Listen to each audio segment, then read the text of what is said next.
खत्म हो गया ना, और दोनों टीमों के बीच कोई फर्क ही नहीं है। 387 इंग्लैंड आया, इंग्लैंड को 2 ओवर बैटिंग करनी थी, 1 ही ओवर हो पाया, उनका भी कोई स्कोर नहीं है। यानी कि स्लेट जो है वो खाली है, किताब खाली है।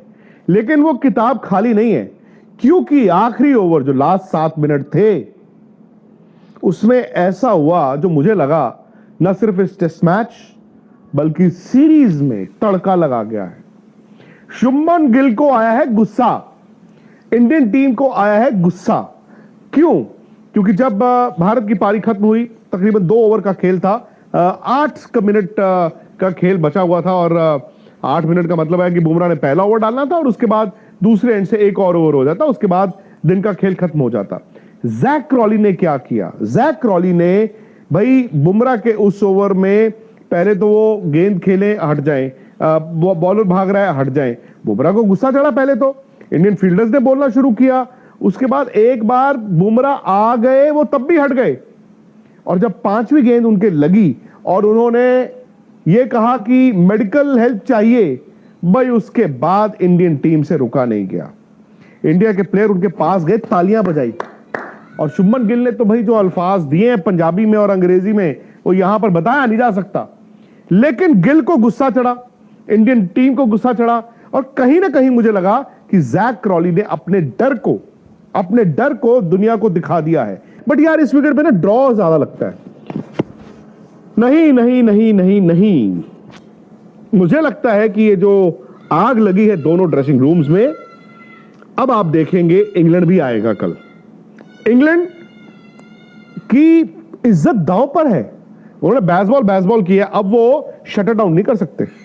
बट आज जो जैक क्रॉली ने किया, जो टाइम वेस्ट किया 1 ओवर कम खेलने के लिए, मुझे ऐसा लगा कि इंग्लैंड ने ना शायद अपने डर को दुनिया को दिखा दिया।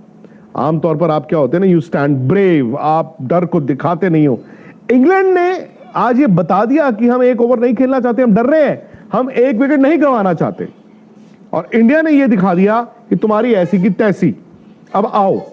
शुभमन गिल तो टोटल पंजाबी हुए थे यार, मतलब वो उंगली ऐसे ऐसे कर करके उन्होंने जैक क्रॉली से लड़ाई लड़ी। लेकिन बाद में जो टिम साउदी ने, इंग्लैंड कंसल्टेंट ने आके बोल दिया। अब बताइए जब ये ड्रेसिंग रूम में बात जाएगी तो इससे क्या होगा। लेकिन अब टेस्ट मैच कहां खड़ा है। खैर आज का दिन क्या था? आज का दिन केएल राहुल यार, उन्होंने लॉर्ड्स में एक और 100 बनाया। अच्छी पारी, एकाग्रता, डिसिप्लिन, पर वो एक 100 के बाद थोड़ा सा टूटा और वो बशीर 100 आउट हो गए।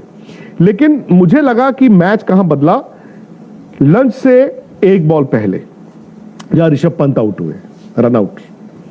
अब देखो इंसान जो रन आउट होता है ना, वो रन आउट के लिए तो यार अब माफी नहीं होती ना, आप सिंपैथाइज ही करते हैं। बहुत बार ऐसा होता है, हम ही आप किसी को पूछते हैं, अरे यार तू रन नहीं बनाए, ओ मैं रन आउट हो गया। रन आउट होना कोई मतलब ऑनर थोड़ी है। उस वक्त क्या हुआ, ऋषभ पंत ने ना पहले सेशन में ऐसा डोमिनेट किया कि इंडिया ने 113 रन बनाए थे, आपको याद होगा। लेकिन वो क्योंकि राहुल 98 पे खेल रहे थे और लास्ट ओवर था, वो आप गेंद को भी देखेंगे ना, ऋषभ पंत ने हल्का सा उसको रखा। आई मीन दोनों की अंडरस्टैंडिंग थी यार, अगर सिंगल मिल जाए तो राहुल लंच से पहले 100 अपना बना ले। And I think that was playing on दोनों प्लेयरों के माइंड पे। तो उन्होंने हल्का सा, हल्के हाथ से रखते ना ऐसे कि जी यहां से भाग जाऊंगा, चोरी रन। बट उसमें क्या हुआ, जैसे उन्होंने ऐसे रखा तो आप देखिए वो 1 कदम के बाद रुक गए, लेकिन राहुल ने वहां से कॉल ओके कर दी कि मैं आ रहा हूं। केएल राहुल जब आ गए तो ऋषभ पंत थोड़ा रुके, भागे, और बेन स्टोक्स ने तो भाई वो चील की तरह ऐसे पकड़ा और रन आउट कर दिया। आई थिंक वहां से क्या हुआ ना, इंडिया शायद 40 रन कम पे फिनिश किया है, एंड बिकॉज ऑफ पंत की विकेट, क्योंकि पंत 100 भी बनाते और पंत ने फेंटा भी लगाना था। अब सेकंड सेशन में क्या हुआ, विकेट एक ही गिरा इंडिया का, लेकिन नीतीश रेड्डी और जडेजा बहुत फंस गए। मतलब रन ही नहीं आए, बोरिंग हो गया मैच, रन ही नहीं आए। उसके बाद भी मतलब इंडिया ठीक है, जडेजा बेचारा एक और 100 मिस कर गए, वो अच्छा खेले, लेकिन सुंदर और फिर टेल, फिर वही कहानी हुई 387। मुझे लगा यार आप तो आधा घंटा पहले डिक्लेयर कर देते, 10 रन कम कर देते, क्या फर्क पड़ता, इंग्लैंड को मैसेज आता। बट खैर जो होता है अच्छे के लिए होता है भाई। लास्ट ओवर में हमने ड्रामा ही देख लिया। जी तो आपने सुना है क्या कहा है विक्रांत गुप्ता साहब ने। देखिए वो बात बिल्कुल ठीक कर रहे हैं। जैक क्रॉली दरअसल डरे हुए थे, इसलिए वो सिर्फ 1 ओवर ही खेलने के हक में थे। अगर वो चाहते तो 2 ओवर खेल सकते थे, मगर उन्होंने बाज़ दफ़ा पिच से हट जाते और बाज़ दफ़ा बुमराह पिच पर पहुंच भी गए और फिर वो हट गए, ताकि मैक्सिमम टाइम ज़ाया किया जा सके और खेल को नेक्स्ट डे पे मुंतकिल किया जा सके। देखें, ये बात तो बिल्कुल ठीक है, इसके खिलाफ़ एक्शन लेना चाहिए, क्योंकि 2 ओवर्स का खेल हो सकता था, मगर सिर्फ 1 ओवर का खेल हुआ है।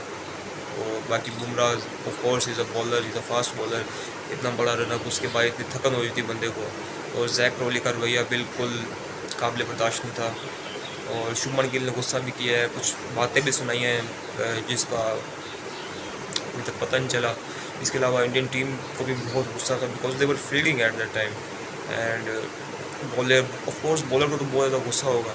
और दूसरी चीज़ ये कि आज ऋषभ पंत केएल राहुल की सेंचुरी करवाने के चक्कर में खुद आउट हो गए, रन आउट हो गए। देखिए, ये तो होता है, अगर आप ऐसा जब आपका जब आप अंडर कॉन्फिडेंट हो जाते हैं तब ऐसा होता है। और ऋषभ पंत आउट हो गया, अगर वो आउट ना होते तो फर्दर मोर 40 से 50 स्कोर और बन सकता था, मगर उनके जहन में ये था कि पहले केएल राहुल को सेंचुरी करवा दी जाए ताकि उनकी सेंचुरी हो जाए, उसके बाद वो अपना प्रोसीड करेंगे। बट अनफॉर्चुनेटली ऐसा हुआ नहीं। दरअसल जब उन्होंने बॉल को टाइम किया है तो वो पहले एक कदम आगे भागे, केएल राहुल ने इशारा दे दिया कि मैं भाग रहा हूँ, फिर ऋषभ पंत ने दोबारा कदम उठाया, फिर वो दोबारा आगे भागे। इस तरह उनका बहुत टाइम ज़ाया हो गया, और बेन स्टोक्स हैं उनके, क्या बात है, क्या थोड़े थे, ज़बरदस्त। और आज एक और बात ये कि रविंद्र जडेजा वो भी अच्छा खेल रहे थे, बट अनफॉर्चुनेटली वो भी कुछ ख़ास परफॉर्मेंस दी तो है, बट जितनी टीम को उम्मीद थी ना उस हिसाब से वो नहीं दे सके। उनको उस हिसाब से परफॉर्मेंस देनी चाहिए थी। तो बाकी नीतीश कुमार रेड्डी और रविंद्र जडेजा पे बहुत ज़्यादा प्रेशर आ गया था। अगर ये प्रेशर कम हो सकता था अगर ऋषभ पंत कम से कम 36 रन और कर लेते, यानी कि अपनी सेंचुरी मुकम्मल कर लेते, बट अनफॉर्चुनेटली ऐसा नहीं हुआ, ऐसा मुमकिन नहीं था। रविंद्र जडेजा रन आउट हो गए और ये बहुत मुश्किल हो गया, लेकिन ऐसा किया जा सकता था।